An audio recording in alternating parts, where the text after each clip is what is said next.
আমরা যারা অনলাইন প্ল্যাটফর্মে কাজ করি বা অনলাইনের জন্য ভিডিও বানাই, তারা এখানে কাজ করতে এসে বুঝেছি আসলে এই কাজটা মোটেও সহজ না। আগে মনে করতাম এই কাজটা খুবই সহজ, ভিডিও বানাই দিলেই বোধহয় সব কিছু হয়ে যায়, কিন্তু না। আমি প্রায় 3.5 মাস যাবৎ কাজ করতেছি। কাজ করতে এসে আমি এটা বুঝলাম যে একটা ভিডিও বানাতে কিন্তু অনেক পরিশ্রম, আর একটা ভিডিওর পিছনে অনেক বেশি শ্রম দিতে হয়।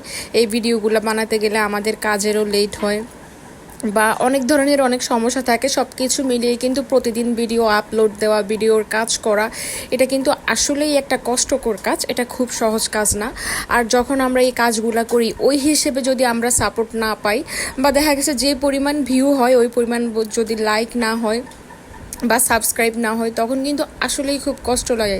তখন মন নষ্ট হয়ে যায় যে আসলে এই কাজটা বন্ধ করে দেবো কিনা, এই কাজটা আদৌ করতেছি বা কাজটা করা ঠিক হচ্ছে কিনা। তো যাই হোক, এটা ছিল আমার আজকের রান্নার আয়োজন।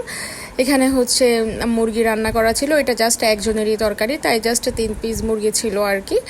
আর সাথে করলা ভাজি ছিল। এই তো, টাটা, সবাই ভালো থাকবেন।